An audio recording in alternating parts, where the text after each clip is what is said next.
Hello दोस्तों, आज हम इंडियन जीके के 7 इम्पोर्टेंट क्वेश्चन का अध्ययन करने वाले हैं।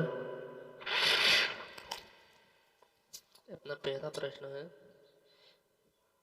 बक्सर के युद्ध 1764 ईस्वी के समय दिल्ली का शासक कौन था? आंसर है शाह आलम। बक्सर के युद्ध के समय दिल्ली के शासक थे। प्रश्न नंबर दूसरा, टीपू सुल्तान की मृत्यु कब हुई थी? 1799 ईस्वी में टीपू सुल्तान की मृत्यु हुई थी। प्रश्न नंबर तीसरा, डीडी गुल क्या है? आंसर है तमिलनाडु के एक शहर का नाम है। प्रश्न नंबर 4, किसके समय में कोलकाता उच्च न्यायालय की स्थापना की गई थी? आंसर है वारेन हेस्टिंग्स के समय कोलकाता उच्च न्यायालय की स्थापना की गई। प्रश्न नंबर 5, ब्रिटिश भारतीय राज्य क्षेत्र के विस्तार का अंत किसके समय हुआ था? आंसर है डफरिन के समय। प्रश्न नंबर 6, ठगों का दमन किसने किया? आंसर है कर्नल सलीमैन। प्रश्न नंबर 7, किसने ग्रामीण जाटों को एक सैनिक शक्ति के रूप में संगठित किया? आंसर है चूड़ामणि। प्रश्न नंबर 8, किस जाट राजा को जाटों का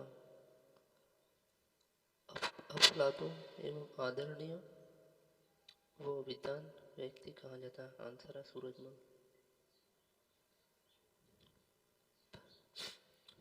प्रश्न नंबर 9, लोहागढ़ नामक किला किससे बनवाया? आंसर है बंदा बहादुर। प्रश्न नंबर 10, किस मुगल बादशाह के आदेश पर बंदा बहादुर की हत्या की गई? आंसर है फर्रुखसियर। प्रश्न नंबर 11, एक डिग्री देशांतर की सबसे अधिक दूरी कहाँ होती है? आंसर है विषुवत रेखा पर। प्रश्न नंबर 12, कुल अक्षांशों की संख्या? आंसर है 180। कुल देशांतरों की संख्या? आंसर है 360।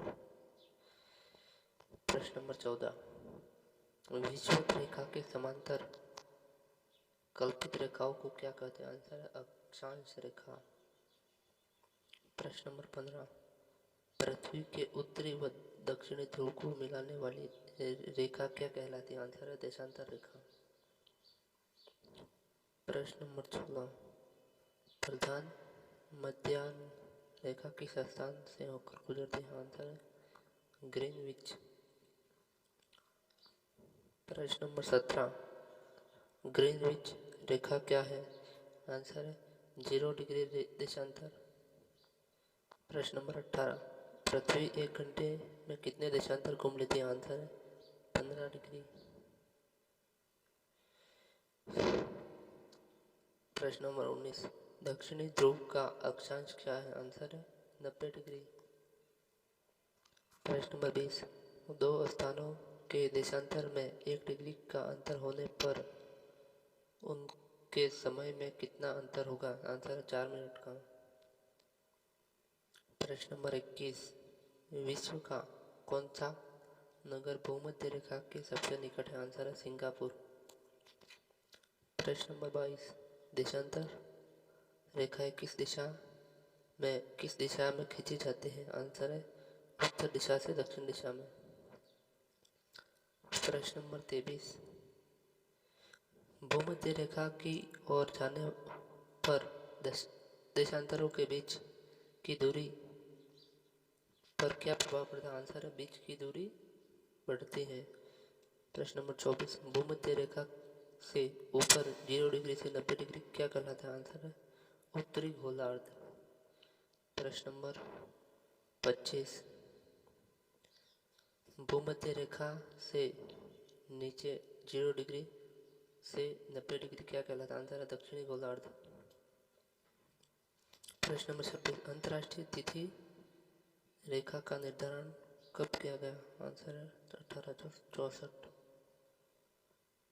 प्रश्न नंबर 27, अंतर्राष्ट्रीय तिथि रेखा किसे कहते हैं? आंसर है 180 डिग्री देशांतर को। प्रश्न नंबर 28, अंतर्राष्ट्रीय तिथि रेखा किसके सबसे निकट है? आंसर है 180 डिग्री पूर्वी व पश्चिमी देशांतर। प्रश्न नंबर 29, अंतर्राष्ट्रीय तिथि रेखा टेढ़ी मेढ़ी क्यों है? आंसर है समय और तिथि के अंतर को समाप्त करने के लिए। प्रश्न नंबर 30, ऊपरी प्रशांत महासागर में अंतर्राष्ट्रीय तिथि रेखा के विचलन का क्या कारण है? आंसर है एल्यूशियन द्वीप समूह। प्रश्न नंबर 31, यदि अंतर्राष्ट्रीय तिथि रेखा पर 12 बजे हो तो भारत का मानक समय क्या होगा? आंसर है 5:30। प्रश्न नंबर 32, पृथ्वी को कितने समय कटिबंधों में बांटा जा सकता है? आंसर है 24। प्रश्न नंबर 30, भारत का मानक समय किस देशांतर से लिया गया है? आंसर है 82 1/2 डिग्री पूर्व से। प्रश्न नंबर 34, भारत का मानक समय किस स्थान से लिया गया है? आंसर है नैनी इलाहाबाद के निकट से। प्रश्न नंबर 35, भारत के मानक समय और ग्रीनविच के मानक समय में कितना अंतर है? आंसर है 5 घंटा 30 मिनट। प्रश्न नंबर 36, भारत के सबसे पूर्वी व पश्चिमी स्थानों में कितनी बार विचलित होती है? आंसर है 4 बार। प्रश्न नंबर 37, पृथ्वी के दो स्थानों की स्थिति के अनुदैर्ध्य का अंतर 15 डिग्री है तो स्थलीय समय में कितना अंतर होगा? आंसर है 1 घंटा। प्रश्न नंबर 38, ग्रीनविच किस देश में है? आंसर है यूनाइटेड किंगडम। प्रश्न नंबर 39, एक देशांतर को पार करने में दो स्थानों के स्थानीय समय के बीच कितना अंतर होता है? आंसर है 4 मिनट। प्रश्न नंबर 40, संपूर्ण विश्व का प्रामाणिक समय है? आंसर है 0 डिग्री देशांतर। प्रश्न नंबर 41, पूर्व से पश्चिम की ओर जाने वाले जहाज तिथि रेखा को पार करने में अपना कैलेंडर कितने दिन आगे कर लेते हैं? आंसर है 1 दिन। प्रश्न नंबर 42, 24 घंटे में सूर्य के सामने कितने देशांतर गुजर जाते हैं? आंसर है 360। प्रश्न नंबर 43, अंतर्राष्ट्रीय तिथि रेखा किस सागर से गुजरती है? आंसर है अटलांटिक महासागर एवं प्रशांत महासागर। प्रश्न नंबर 44, विश्व को कितने समय जोन में विभाजित किया गया है? आंसर है 24। प्रश्न नंबर 45, भारत को किस समय जोन में रखा गया है? आंसर है समय जोन फर्स्ट। प्रश्न नंबर 46, किस स्थान पर प्रामाणिक समय व स्थानीय समय समान है? आंसर है नैनी इलाहाबाद के निकट। प्रश्न नंबर 47, वह पुर्तगाली कौन था जिसने गोवा पर अधिकार कर लिया था? आंसर है अल्फांसो डी अल्बुकर्क। प्रश्न नंबर 48, भारत में ईस्ट इंडिया कंपनी का पहला गवर्नर जनरल कौन था? आंसर है वारेन हेस्टिंग्स। प्रश्न नंबर 49, किस यूरोपीय देश ने भारत में सबसे पहले अपना व्यापार फैलाया? आंसर है पुर्तगाल ने। प्रश्न number 50, Vasco D gamma Bharat कब आया? आंसर है 1948 में। प्रश्न number 51, Vasco D gamma Bharat में किस स्थान पर उतरा? आंसर है कालीकट में। प्रश्न नंबर 52, वास्को डी गामा कहाँ रहने वाला था? आंसर है पुर्तगाल का। प्रश्न नंबर 53, किस अंग्रेज ने सम्राट जहांगीर के दरबार में आकर भेंट की थी? आंसर सर थॉमस रो ने। प्रश्न नंबर 54, पंजाब में सिख राज्य के संस्थापक कौन थे? आंसर रणजीत सिंह।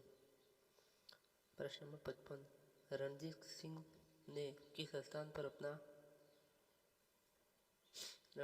ने किस स्थान पर अधिकार करने के बाद महाराजा की उपाधि धारण की थी? आंसर है लाहौर।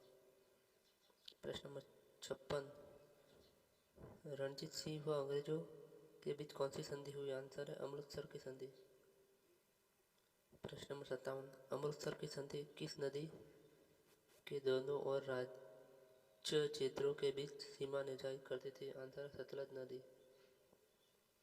प्रश्न नंबर 58, भारत के किस गवर्नर जनरल के समय सिंध का विलय अंग्रेजी राज्य में किया गया? आंसर है लॉर्ड एलनबरो।